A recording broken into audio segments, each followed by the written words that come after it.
O thou magnificent presence of God, thou supreme source of all life, thou radiance eternal, whose wings of love and light so penetrate the heart of mankind with a sense of thy beingness and existence that no part of life is ever absent from thee, although in their vain imaginings they may ponder that this is so.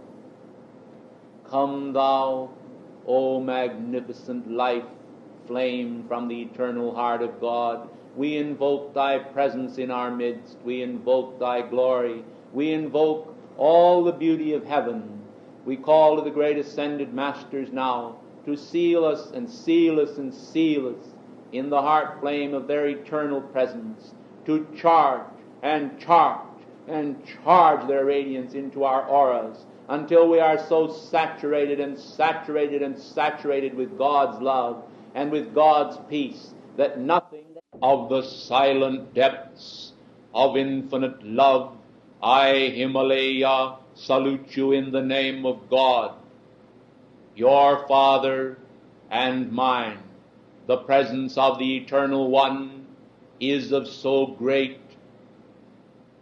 an enfolding radiance as to almost cause the angels themselves to veil their faces from the great glory of the Eternal One. And this radiance comes now into your midst to bless you, to heal you, and to elevate your consciousness, that you may understand the meaning of that eternal blessing which you call life. Here in the temple of the Blue Lotus, we are able to idolize without fear the will of God. You have heard it said under the old Mosaic law, thou shalt have no other gods before me. I am the Lord thy God, who brought thee out of the land of Egypt. These words spoken to the children of Israel pictured to them and to their consciousness a realization of the infinite law of God. Thou shalt have no other gods before me. And therefore I say to you tonight that here in the temple of the Blue Lotus we have no other idols than to idolize, to adore, and to magnify the will of God. The beauteous flower, the Blue Lotus itself, is a crystalline creation of ascended master light substance, a chalice in which flickers the mighty flame of God's eternal will, revered by us and all the sons of heaven.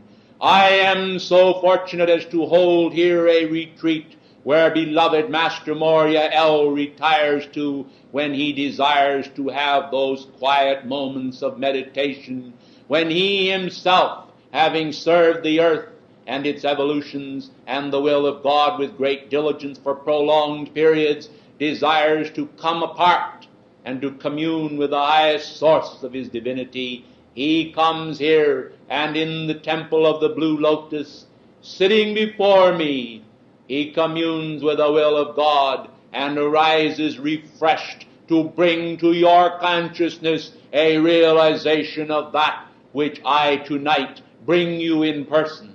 Blessed ones, most of you have within your consciousness deep, deep, deep a Father image. This Father image is a memory of a past experience when you knew the love of God face to face, and when you were able to sense the meaning of God, your Father and mine. Fortunate am I to so serve life as an eternal Father image, an image of the will of God, a benign picturization not only to your consciousness, but to every ascended master upon this earth who desires to find quiet, peace, love, and serenity.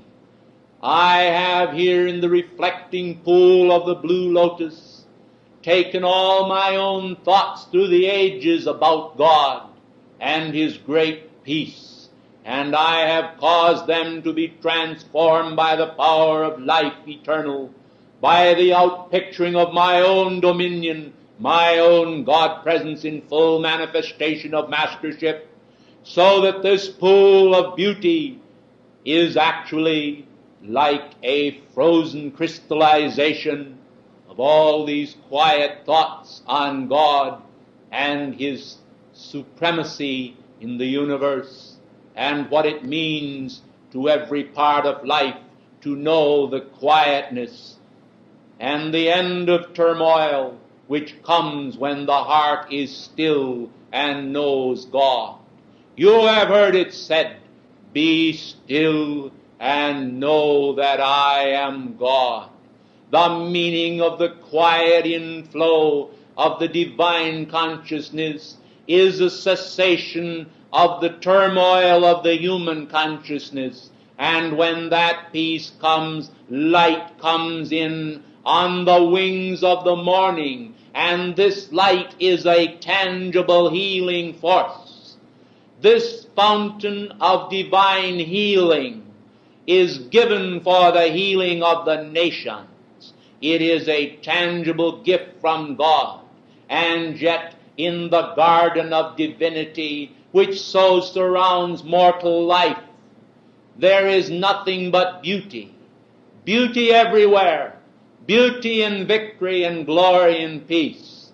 And yet, mortality, clothed with the mundane, is unable to see that, because the rising waves of human feelings and thinking have caused the appearance of turmoil to be visible, and the great tranquility of the pool of the blue lotus, and the blue lotus flower, and the flame that rises therein, is only realized by man when in those quiet moments they come to our retreat, or sense the meaning of love as God intended it to be. Blessed ones, I who am in truth a friend of ages, I come to you tonight with a prayer upon my lips. And when an ascended being comes to you with a prayer upon his lips, I want you to realize that it is in the hope of fulfillment. And if you will stop and ponder, you will realize that you too, in your prayer utterances to your own divinity, have been so interested in the fulfillment of those prayers. You have called for blessings to life, to your loved ones, and to the world. And you have hoped for the fulfillment of that for which you have called. And therefore I tonight, in the name of God, holding to my heart all life throughout this earth, do ask especially that the earth and its people shall be blessed with a greater and an increased realization of what the meaning of God is. So often mankind have mouthed the name God. So often they have uttered the name, O Lord. The entreaty has gone forth, and the meaning has evaporated before the utterance was completed, and before the tones had died away, the consciousness had vacillated into the human level. We do not come and speak thus to condemn you, O mankind. We come to give you an enfolding consciousness of what it means to attain your victory. We attained our victory long ago, but because one day is with God as 1,000 years, and 1,000 years as one day, it does not matter that you are living in the present, for behold, there is the eternal now of beingness and eternal being, and it is in this consciousness that you must ascend.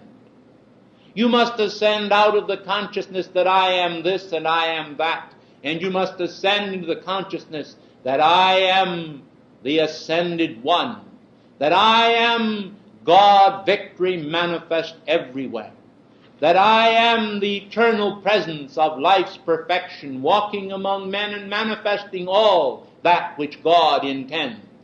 You must accept it not only in your feeling world, but you must accept it in your thinking world, and you must accept it in your heart of hearts, until bone of your bone, sinew of your sinew, and flesh of your flesh, has become one with the presence of life itself. This outer manifestation must come to naught except it be wed to the eternal Spirit. Blessed and beloved ones, the presence of eternal life is within this mortal form you wear. It beats and sustains your heart. It comforts you in affliction. And it is the ever-presence of God. Revel in it, dwell in it, love it, adore its flame as it blazes on the altar of your being, upon the altar of your heart. Know, O mankind of Boston, who are here present, and those who are not, know in the silent watches of the night that I am the Lord thy God, watching over thee in many manifestations, angel, elemental, thy own God presence, thyself, thy greater self, and by the hand of all the ascended masters and cosmic beings, whose complete identification with the Eternal One has made them instruments of service to a recalcitrant humanity, calling all mankind to vacate the positions which they have long held, and to turn and face the light from whence they came, and to return into those arms of peace and victory which can never know defeat, because they are themselves the manifestation and the outpicturing of all that God intended to be. Ladies and gentlemen, God did not intend you to be weak. God did not intend you to be old or to have a sense of fear.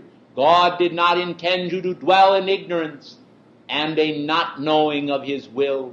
It is not the Father's will that any of you should perish, but that all mankind should come to the complete knowledge of the truth of their own being, to the understanding of their own mighty I Am presence, and to an entering into the flame of the blue lotus, where the will of God becomes enshrined in such a sacred manner by their heart that never again can any human condition disturb them or cause them to become affrighted.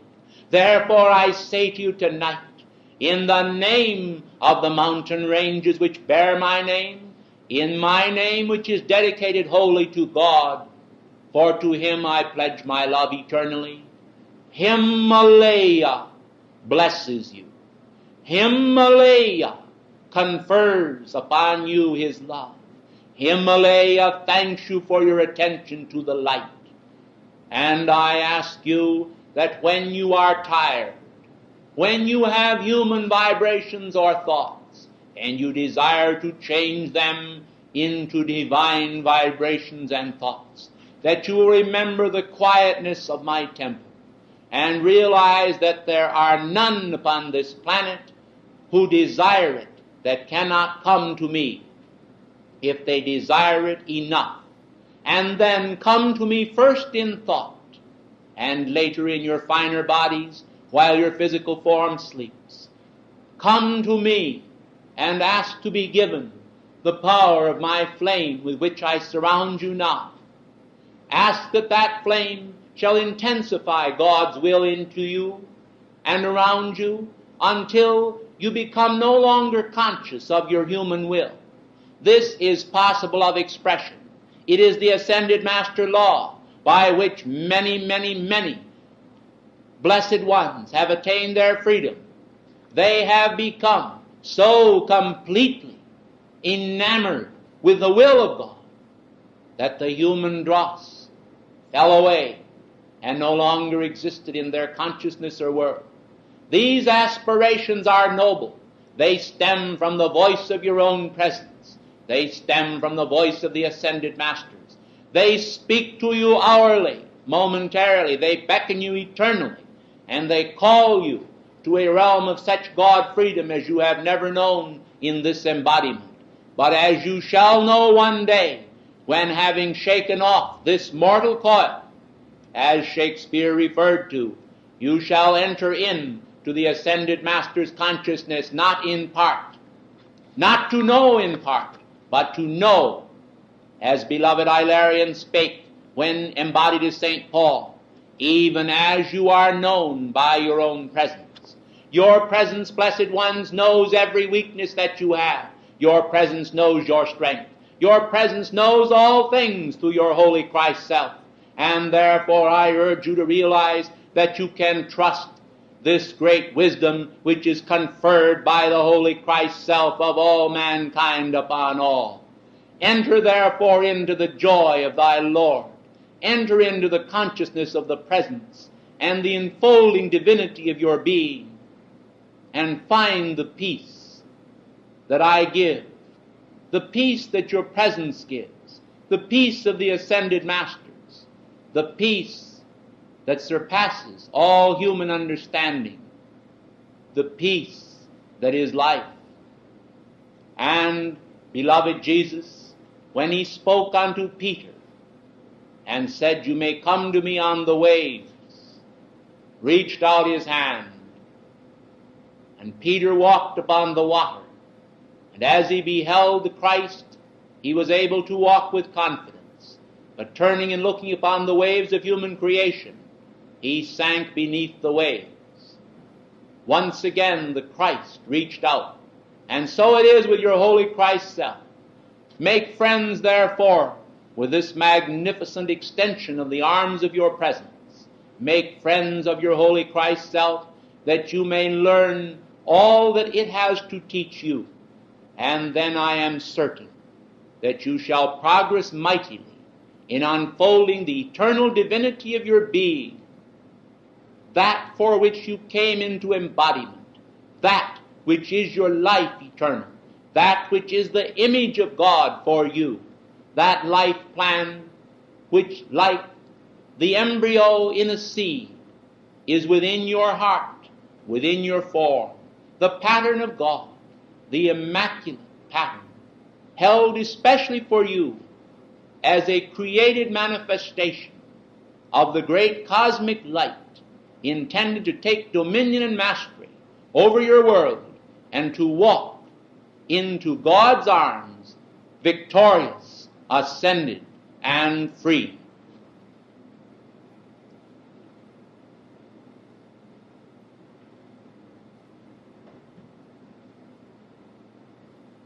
Oh, those angelic beings who abide with me in the temple of the blue lotus, I ask thee now to come and to seal these blessed ones with your own blessed cherubic flames.